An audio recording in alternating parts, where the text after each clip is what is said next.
khilafah itu sudah terbukti selama 14 abad kejayaan menguasai dunia, 1400 tahun.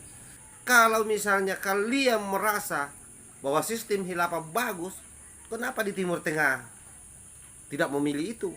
Arab Saudi misalnya yang kemudian memilih sistem kerajaan.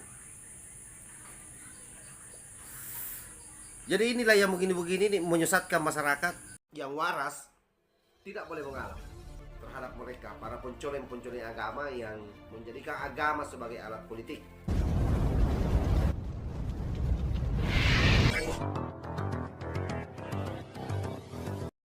Bismillahirrahmanirrahim. Assalamualaikum warahmatullahi wabarakatuh. Om Swastiastu, Namo Buddhaya, salam kebajikan.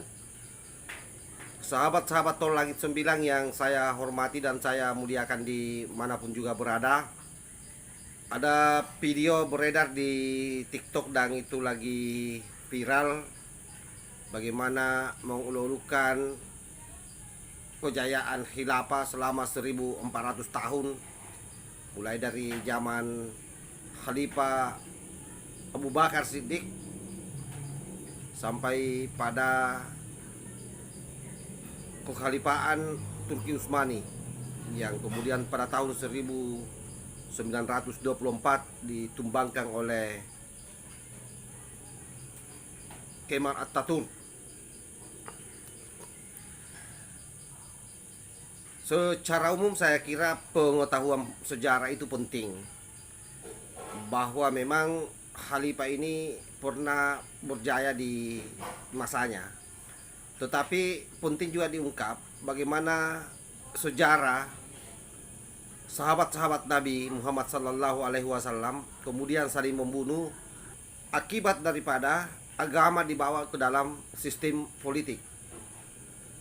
Sebelum saya lanjut, coba kita simak dulu videonya berikut. Sekarang liberal Amerika dan orang-orang liberal sekuler berapa tahun menguasai dunia? Baru sekitar 100 tahun itu pun dunia sudah hancur kayak gini. Sementara Islam dengan khilafahnya menguasai 1400 tahun ya. Makanya ya, baik yang tua-tua mau yang muda, sekarang baca sejarah itu yang benar. Jangan belajar sejarah dari para provokator Abu Janda CS. Ya, mereka orang-orang liberal. Ya, sehingga belajar tentang keislaman itu belajarnya adalah cari-cari kesalahan.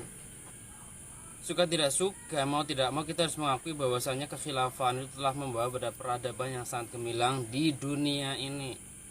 Ya, teknologi-teknologi sekarang itu adalah meneruskan dari para ilmuwan-ilmuwan. Oke, saya kira itu videonya ya. Nah, yang perlu saya garis bawahi di sini bahwa Nabi kita, Nabi besar Muhammad Sallallahu Alaihi Wasallam tidak pernah meletakkan satu sistem pemerintahan kepada sahabat-sahabatnya. Apa indikatornya? Saya menyampaikan seperti itu.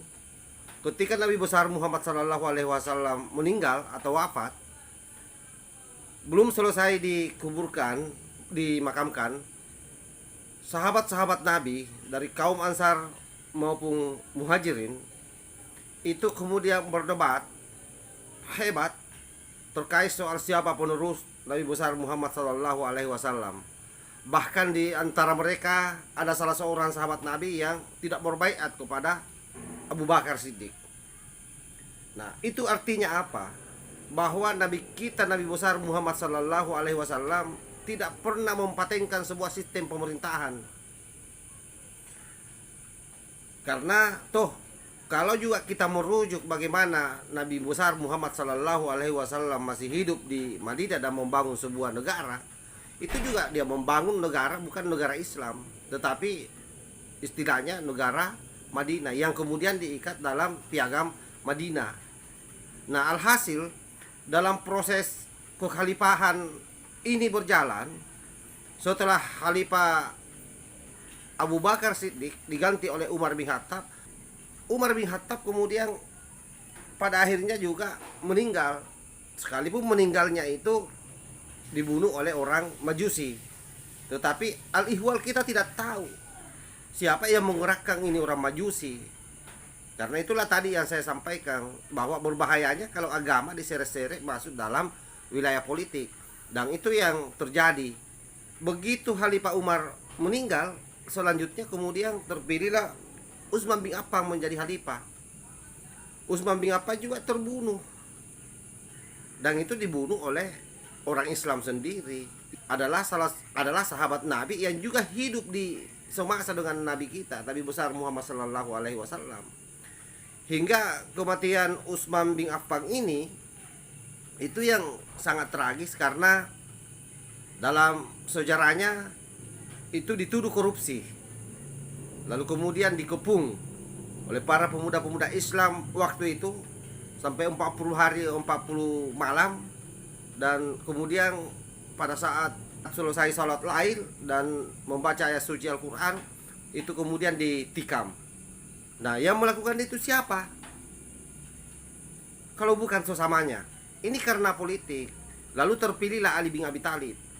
Ketika Ali bin Abi Thalib juga dipitnah, yang selanjutnya kemudian Ali bin Abi Thalib juga pada akhirnya dibunuh. Siapa yang membunuhnya? Siapa lagi kalau bukan si Khawaris Ibnu Muljam.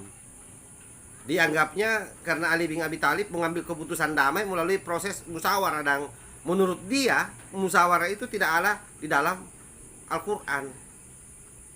Harusnya dalam mengambil keputusan harus kembali kepada Al-Quran. Nah, siapa Ibnu Muljam? Ibnu Muljam ini adalah orang yang sangat taat beragama, orang yang sholatnya bagus, baca Al-Qurannya bagus, puasanya bagus, tidak pernah alpa suding kabisnya. Tapi apa yang terjadi? Karena ayat-ayat Al-Quran yang dibaca itu tidak masuk di dalam hatinya, hanya sampai di lehernya. Nah, inilah yang terjadi. Dan hari ini banyak orang-orang seperti itu,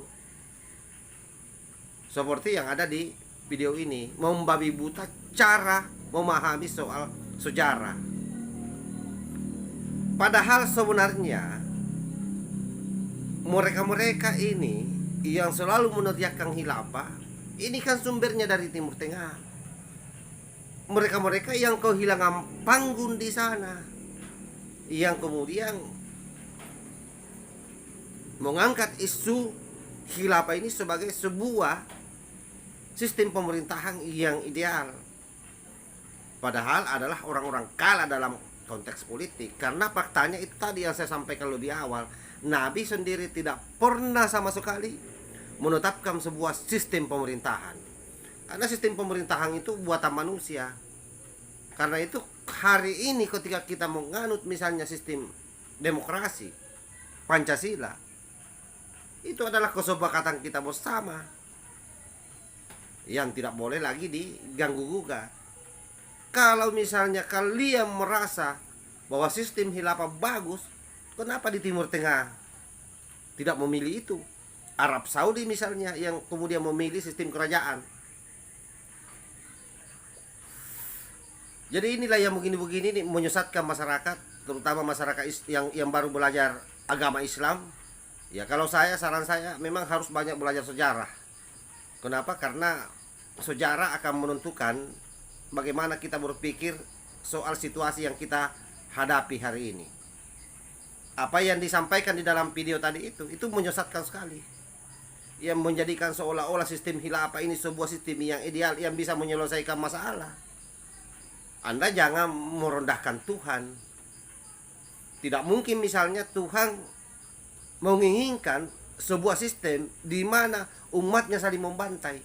Dan itu terjadi sampai pada khalifah sesudah Khulafaur Rasyidin, itu juga terjadi. Bagaimana Abbasiyah dengan Umayyah yang juga baku bantai. Hanya karena apa? Karena kepentingan mempertahankan dinasti. Seorang bapak misalnya membunuh anaknya, dan sebaliknya anaknya membunuh bapaknya. Itu terjadi di masa pemerintahan Abbasiyah.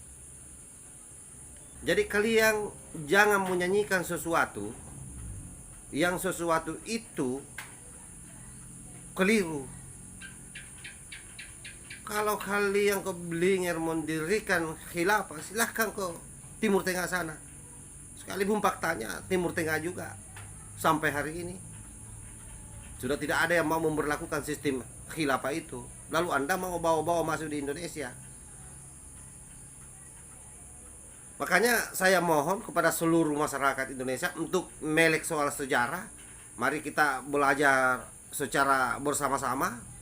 Yang pasti bahwa sekali lagi saya tekankan, Nabi kita, Nabi besar Muhammad Sallallahu Alaihi Wasallam tidak pernah sama sekali mempatenkan sebuah sistem pemerintahan.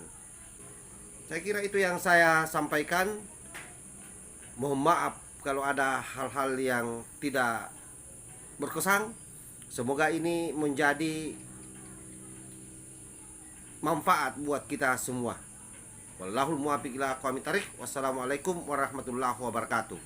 NKRI harga mati. Salam Nusantara.